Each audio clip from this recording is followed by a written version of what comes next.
partie avec la fondation en 2019 en Côte d'Ivoire.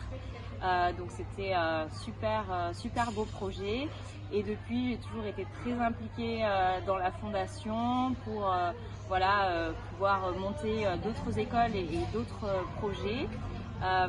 Ce projet a une saveur particulière pour moi parce que du coup il est lié en partie à ma famille. J'ai ma sœur qui est professeure des écoles à Mayotte, qui m'avait remonté à quel point il y avait des besoins au niveau des écoles, au niveau des besoins de matériel et favoriser l'éducation et l'accessibilité au numérique. Et le don de matériel qui était le moment magique quand on a ouvert les valises, l'impression d'être le Père Noël et d'offrir aux professeurs et aux élèves tout le matériel qu'on avait récolté de par les dons des salariés Hippon, également de nos partenaires avec lesquels on travaille sur d'autres projets au niveau professionnel, l'ascenseur, Fondation Mosaïque, Mosaïque RH. Voilà, donc c'était un travail collectif et une super belle expérience qui restera, c'est sûr, gravée très longtemps. Une petite semaine avec un projet de 2 classes installées à Kahani et Doujani.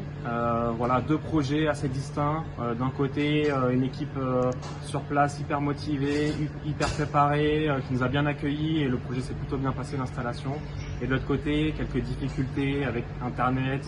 C'est mon 3e projet pour la Fondation Hippon. Après le Sénégal, la Côte d'Ivoire, là je découvre un petit bout de France avec Mayotte, et surtout un projet avec 2 écoles. Comme dans tous les projets, il y a un certain nombre de péripéties qui arrivent. J'ai le droit aux coupures d'électricité, aux coupures d'eau, aux problèmes avec Internet. Ça, je dirais, c'est des péripéties qui arrivent à peu près tout le temps et auxquelles il faut s'attendre. C'est ça qui fait le sel du voyage.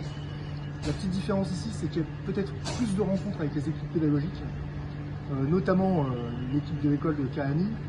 On a senti les gens extrêmement soudés, vraiment engagés dans leur action, dans un quartier difficile, où il y avait des caillassages réguliers. Et là, vraiment, ça faisait plaisir d'arriver à apporter quelque chose qui pouvait encore plus les motiver, et aussi motiver tout leur environnement, aussi bien la mairie, le rectorat. J'ai voulu participer au projet parce que c'est quand même quelque chose qui me tenait à cœur. Je voulais aussi rencontrer des tout petits. Ils avaient besoin de beaucoup de choses, ils ne demandent rien. Ils ont tellement d'énergie, de passion, ils ont envie d'apprendre. J'ai rencontré des professeurs, les professeurs ils adorent leurs enfants, ils veulent que leurs enfants réussissent. Aujourd'hui, c'était la journée d'inauguration. C'était le moment de donner la possibilité aux enfants de jouer avec leurs ordinateurs, ce qu'on a amené, que la Fondation a offert aux 2 écoles, à Kahani et à Doujani. C'était vraiment un moment puissant, vraiment c'était puissant.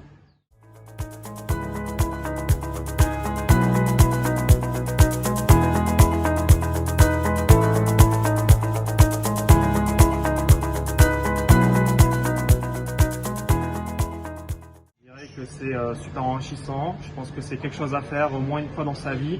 On voit de suite l'apport qu'on peut avoir auprès des enfants, auprès des professeurs qui sont super contents d'avoir du renfort comme ça de leur côté. Ça leur met un coup de boost au moral parce qu'il y a un peu un manque de moyens, des difficultés sociales ici, donc ça c'est vraiment super pour eux. La fête des dons, parce qu'en fait c'est avec des petits dons comme ça que ces gamins qui ont beaucoup d'ambition pourront peut-être un jour aller réussir. Et donc ça peut être super pour eux. Accueil, parce que l'accueil du coup qui nous a été réservé dans les écoles était magnifique. On sentait qu'on était très attendus. Amour, pour tout cet amour que nous donnent les enfants, et c'est merveilleux. L'équipe, parce qu'on était vraiment tous ensemble, on s'est serré les coudes. Et puis, j'ai déjà dit dans l'interview précédente, mais c'est l'équipe pédagogique, parce qu'en face de nous, on a vraiment eu des enseignants très engagés. Le sens de ce séjour, c'est le challenge, le dépassement de soi à travers les journées d'acclimatation, et puis retrouver le sourire des enfants et voir que je peux apporter du bonheur auprès d'eux et dans leur vie de tous les jours. je pense qu'au moins il faut profiter au moins une fois dans sa vie, savoir partager son temps et voir ce qui se passe autour de nous, qu'on soit en France ou ailleurs. Et ben, la fracture numérique, elle est là encore, elle est encore bien présente alors qu'on est en 2022.